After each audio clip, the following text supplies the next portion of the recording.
Hello guys, welcome to back my YouTube channel official Narendra Rajput. और आज हम मौजूद हैं चंपापुर स्थित भारत जोड़ो। हमारे साथ मौजूद हैं भाई दीपक लांबा। और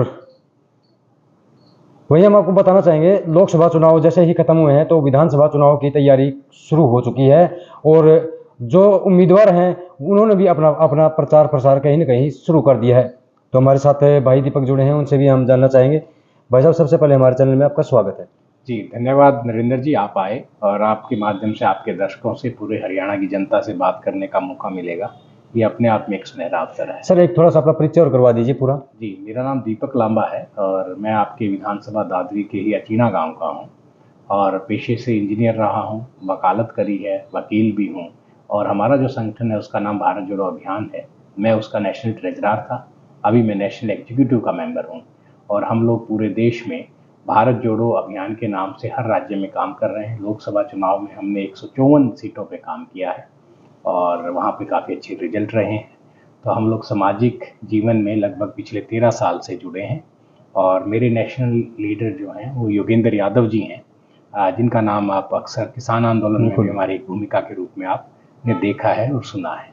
तो अभी हम दादरी में आके यहाँ पे कुछ काम करने की सोच रहे हैं। मेरा अपना गृह क्षेत्र है, मेरी गृह विधानसभा है और हरियाणा की जनता के लिए, दादरी की जनता के लिए उनके सहयोग से ही कुछ करने की गुजारिश करते हैं। दीपक भैया, आपने अभी अभी अपने आप को एडवोकेट कहा, तो एडवोकेट छोड़कर आपको राजनीति में क्यों आना पड़ा, क्या कारण रहा? देखिए, मैं 2012 में मैंने अपनी नौकरी छोड़ी थी। मैं एक यूनिवर्सिटी में बच्चों को पढ़ाता था, प्रोफेसर, असिस्टेंट प्रोफेसर था। वो नौकरी छोड़ने के बाद हमने सामाजिक जीवन की शुरुआत की। आपको अच्छे से याद होगा कि उन दिनों देश में भ्रष्टाचार व्यवस्था को ठीक करने का एक बहुत बड़ा आंदोलन दिल्ली में चल रहा था, उसका पार्ट रहे।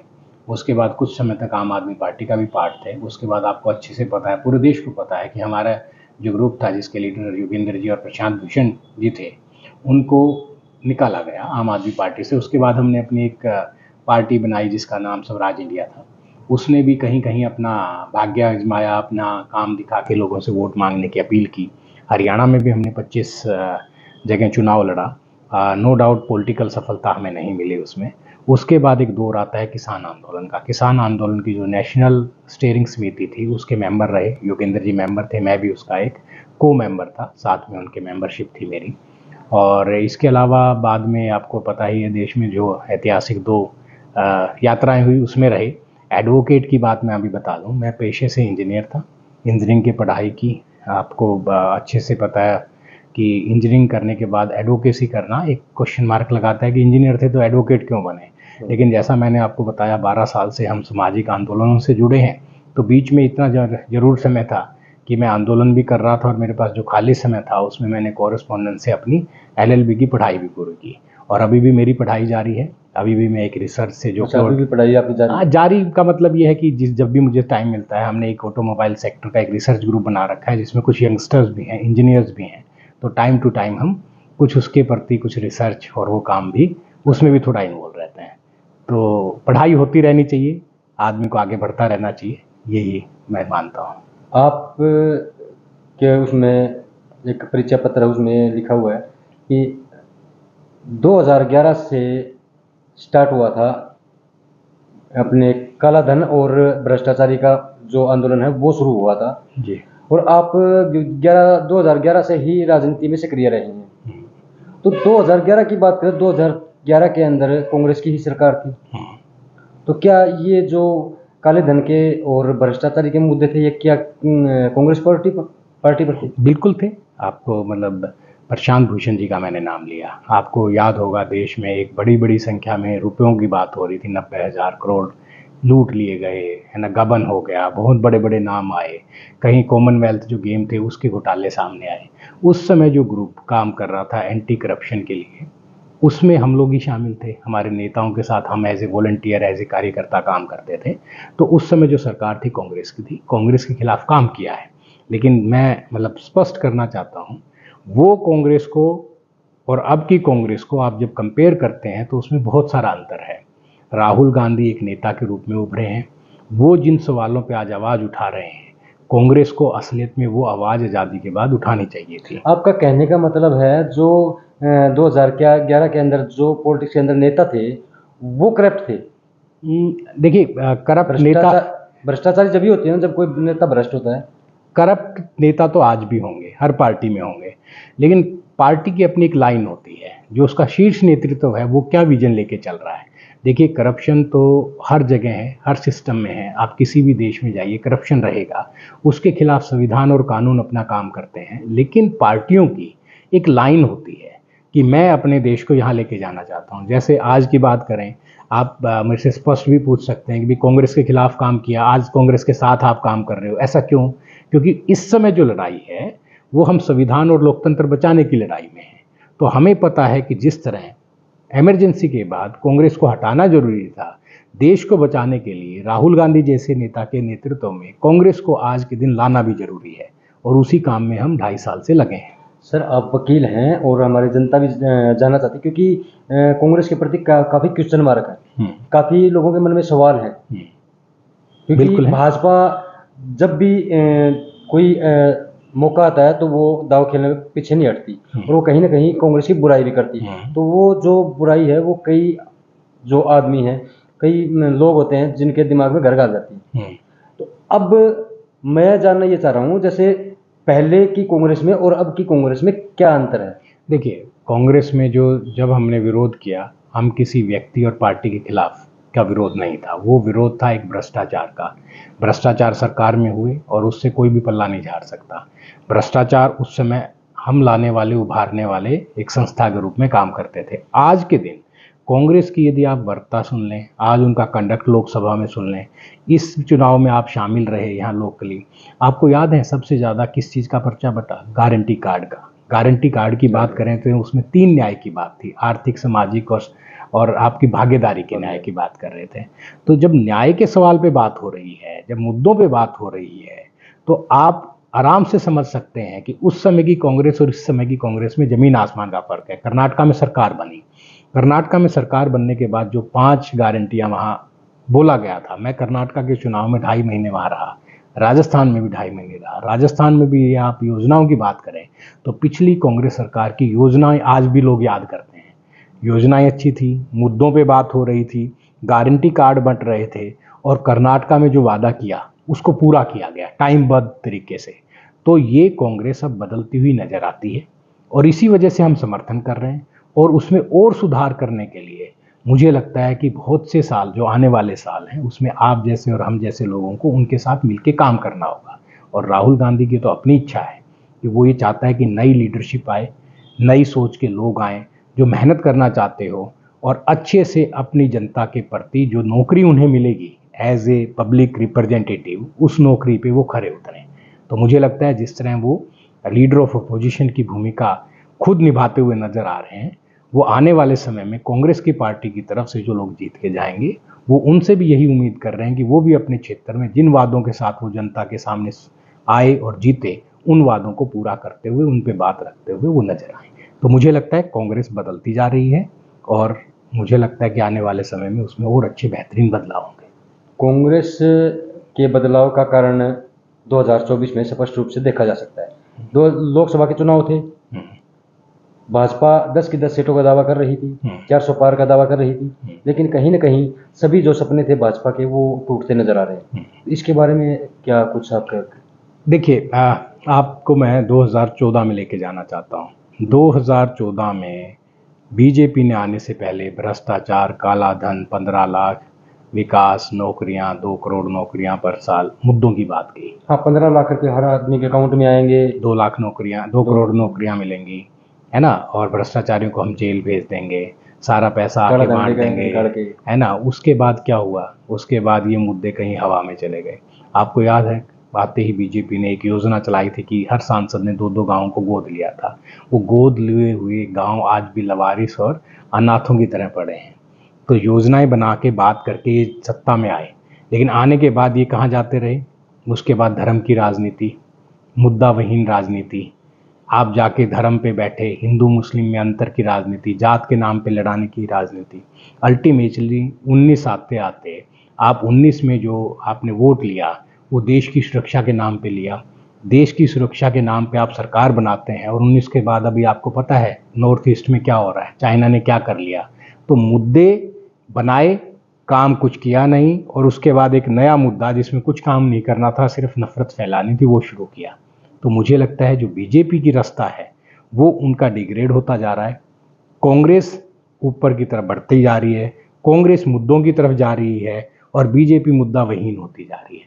आज के दिन यदि आप बीजेपी के जो नेता हरियाणा में अब चुनाव लड़ने के लिए हुंकारे भर रहे हैं, बड़ी बड़ी बात कर रहे हैं, आप उनसे ये पूछ लें कि पिछले 10 साल का आपका काम क्या है। हरियाणा बेरोजगारी में नंबर 1 है, देश में 37% बेरोजगारी है, यहाँ 45% है। हरियाणा में अपराध देख लीजिए, अभी भी हम बैठे बात कर रहे हैं तो कहीं ना कहीं गोलियां चल रही होंगी। आप देखिए, देश का नंबर 1 राज्य बनने की स्थान रखने वाला हरियाणा, जो कि दिल्ली के 3 तरफ है, और वो कहाँ जाके खड़ा हो गया है। तो इसके लिए कौन जिम्मेवार है?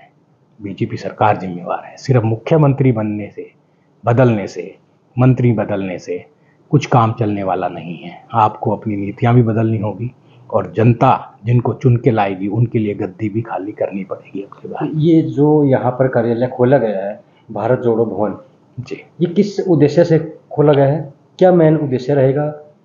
क्योंकि विधानसभा के चुनाव भी नज़दीक हैं। देखिए, इसमें हम दादरी इलाके में पिछले 3 महीने से काम कर रहे हैं।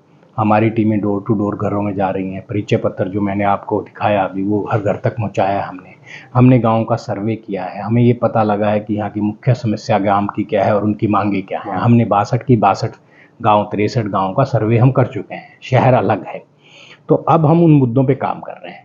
हम कांग्रेस पार्टी के साथ और पिछले 2.5 साल से भारत में समाज को जोड़ने की बात करते आए हैं।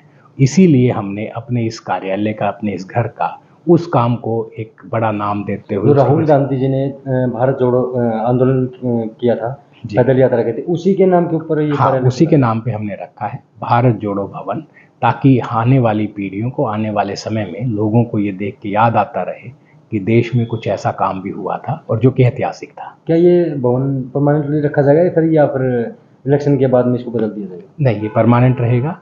मैं अपना घर, मैं यदि आज आप बात करें कि आप कहाँ रहते हैं, मैं इसी कार्यालय, इसी भवन में रहता हूँ। ऊपर एक छोटा सा कमरा है, उसमें रहता हूँ। हमारे साथी यहाँ नीचे बैठ के अपना सारा काम करते हैं। यंग इंजीनियर्स की, टेक्निकल जानकारी रखने वाले बच्चों की एक छोटी सी टीम हमारे साथ काम करती है।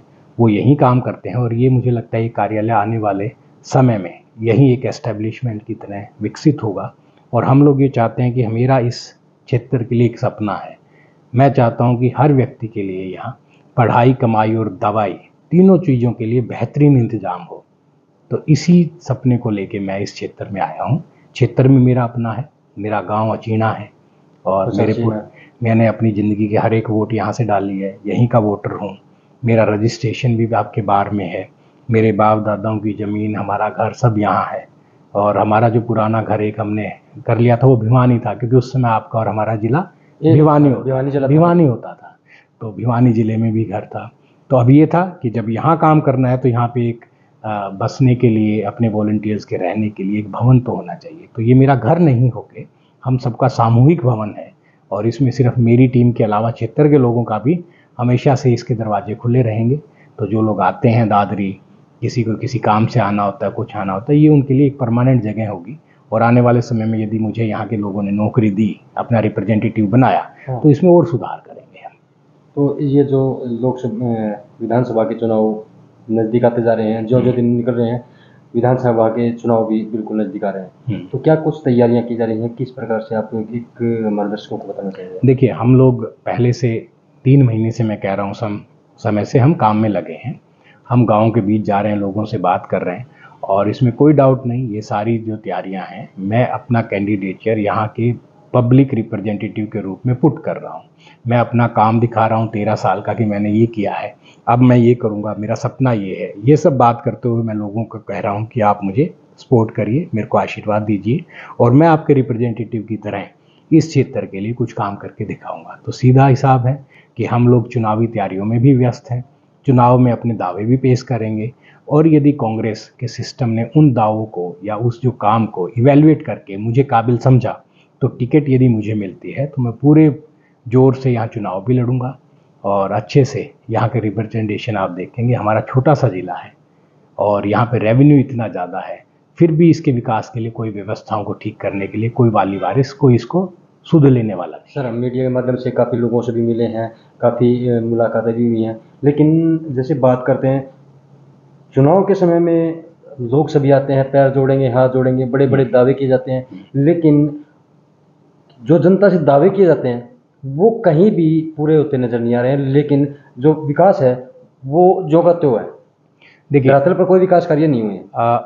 अक्सर राजनीति में आने वाले लोग आके ये कहते हैं कि आप मुझे जितवा दो, मैं ये कर दूंगा।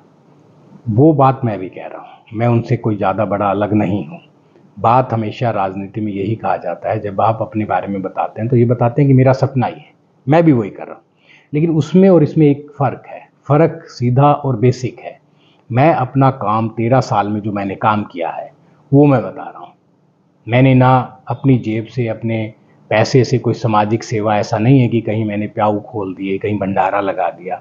ये काम भी बहुत ज़रूरी है समाज में, लेकिन मेरे जो काम हैं वो राजनीति से जुड़े हैं। 13 साल में मैंने जो कमाया है, काम किया है, अलग अलग क्षेत्र में, देश के हर एक राज्य में मैं गया हूँ, काम किया है, वो मैं दिखा रहा हूँ। मैं कह रहा हूँ पहले ये मैंने काम किया है, अब मैं यहाँ के लिए ये सोचता हूँ, ये करना चाहता हूँ। आपका वोटरों का एक रिस्क जरूर है कि मेरी बात पे विश्वास करें, लेकिन मैं अपना काम दिखा के आपको विश्वास करने की गुजारिश कर रहा हूँ। मतलब आपने अपनी जो जीवन गाथा है वो एक कागज के अंदर परिचय पत्र के रूप में लिख दी है जी, और वो आप लोगों तक पहुंचाने का काम करें। आपके जितने भी कार्य हैं वो उसमें सारे मेंशन है, बिल्कुल मेंशन है। मैंने अपने स्कूली लाइफ के समय क्या चीज़ लिख के, और जो मैं अभी कर रहा था, यदि आप मैं देखें तो मैं वो काम भी भारत जोड़ो अभियान के ट्रेजरर के पद पे मैं काम कर रहा था। और इसी 8-9 तारीख को मैंने अपनी संस्था में एक रिक्वेस्ट लिख के कुछ दिनों के लिए वहाँ से इस काम से छुट्टी ली है। मेरे 2 साथी अब इस काम को वहाँ देख रहे हैं, लेकिन नेशनल एग्जीक्यूटिव का मैं मेंबर हूँ। कारण क्या है, मैं अपनी सारी एनर्जी दादरी पे डाइवर्ट करना चाहता हूँ, यहाँ काम करना चाहता हूँ। और मुझे लगता है ये देखिए, आप जैसे, हम जैसे अच्छे लोग जब राजनीति को बुरा ना मान के इसमें शामिल होंगे, हम सफल हों ना हों, लेकिन हम ये काम जरूर कर जाएंगे, हम राजनीति का स्तर उठा देंगे। राजनीति क्या होती है ये लोगों को समझाने में भी हम कामयाब हुए। और मुझे ये लगता है कि चुनावी दौर में जो आप कहते हैं उससे आप जैसे लोग, समाज, लोग उसको सुन के रिएक्ट करते हैं। यही काम मैं बिना चुनाव आए हुए कर रहा होता तो हो सकता है आपकी और मेरी मुलाकात भी नहीं होती। तो राजनीति को ऊपर उठाने का काम अच्छे लोग जब तक राजनीति में नहीं आएंगे तब तक नहीं होगा। हम राजनीति का स्तर यहाँ ले आएंगे तो जितने भी 15 टिकटार्थी हैं, अलग अलग पार्टियों के 15x4 कर दे तो 60 टिकटार्थी हैं, सबका लेवल यहाँ सेट हो जाएगा। उनको यहीं काम करना पड़ेगा, कोई यहाँ काम नहीं कर सकता फिर। तो ये राजनीति का लेवल उठाने के लिए हम लगातार काम करते रहेंगे। और मैं ये कहता हूँ, ये भारत जोड़ो भवन यहाँ स्थापित हो गया है, ये जगह हमारी है, परमानेंट है। और आने वाले समय में, अगले, यदि आप मेरे से कहें मेरी ज़िंदगी में, अभी मेरी 42 साल उम्र है, तो मैं कम से कम अगले 30 साल तो सार्वजनिक जीवन में काम कर सकता हूँ। तो 30 साल तक आपको ये जगह हमेशा ओपन मिलेगी, आप कभी भी आइए। आने वाले समय में हम दोबारा भी बात करते नजर आएंगे। आपने टिकट की बात कही है, भाई मुझे टिकट दी जाए जी, ठीक है, तो मैं उसी के ऊपर बात करना चाहूँगा कि कांग्रेस में ही ऐसे ऐसे कैंडिडेट हैं 4-4, 5-5 जो मैदान में उतर चुके हैं कि टिकट हमें मिलेगी, टिकट हमें मिलेगी। क्या मानते हैं, ऐसे कितने टिकट कांग्रेस बांटने वाली है कि 5-5 को टिकट मिल जाएगी? देखिए, ये कोई दादरी में अकेला नहीं हो रहा, देश में 4000 से ऊपर एमएलए की सीट्स हैं। हर जगह हर पार्टी के 10-10, 12-12 दावेदार होते हैं। ये पार्टी का अपना सिस्टम है, वो किन क्राइटेरिया पे किस व्यक्ति को टिकट दे। तो सर्वे के आधार पर टिकट वितरित की जाएगी? हाँ, सर्वे के आधार पे होगी। दूसरा ये भी कई बार होता है कि कौन राजनीतिक परिवार से है, किसका पुराना यहाँ दबदबा रहा है, बहुत सारी चीज़ें होती हैं। कई बार ये होता है कि आपको जातिगत समीकरण भी कई देखने पड़ते हैं। देखो, वो पार्टी का इंटरनल सिस्टम है, वो कैसे जज करते हैं वो उन्होंने डिसाइड करना है।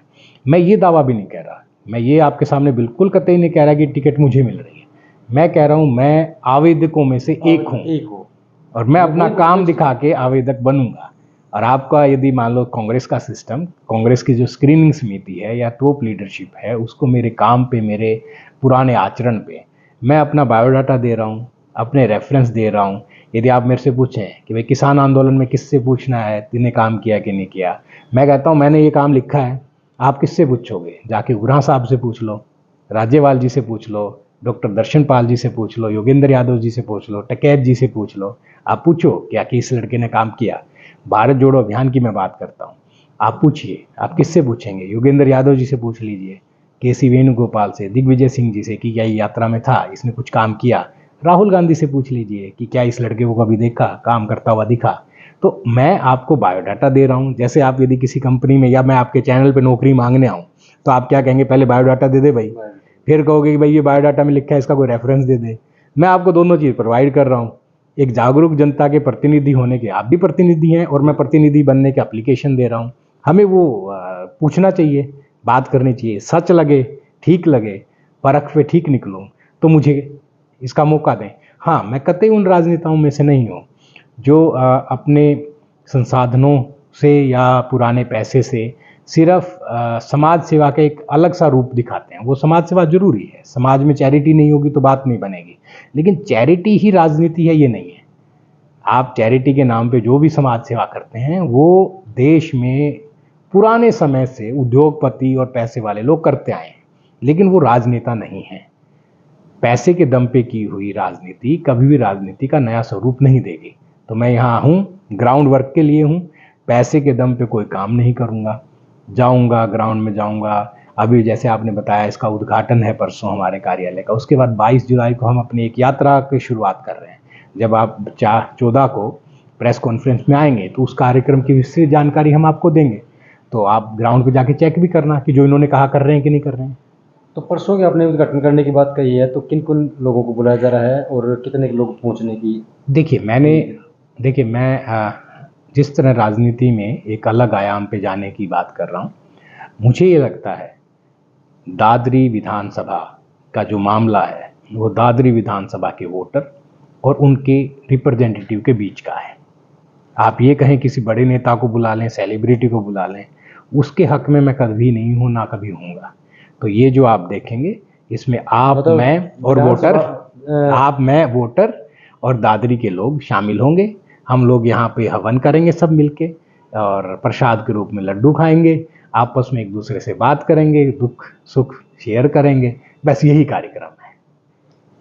तो बिल्कुल आज के लिए इतना ही। और जितने भी दर्शक हमारी वीडियो देख रहे हैं तो चंपापुर स्थित भारत जोड़ो भवन में ज़रूर पहुँचें और देखें क्या कुछ यहाँ पर तैयारियाँ की जा रही हैं, किन मुद्दों पर बात की जाएगी और जो विधानसभा चुनाव को लेकर बातें की जा रही हैं वो क्या बातें की जा रही हैं, कितनी सत्य हैं। और अगर आपके मन में कोई सवाल है तो कमेंट के माध्यम से आप कमेंट बॉक्स में डाल सकते हैं। खबरों का सिलसिला जारी रहेगा, तब तक के लिए दे मुझे चरखी दादरी से नरेंद्र राजपूत।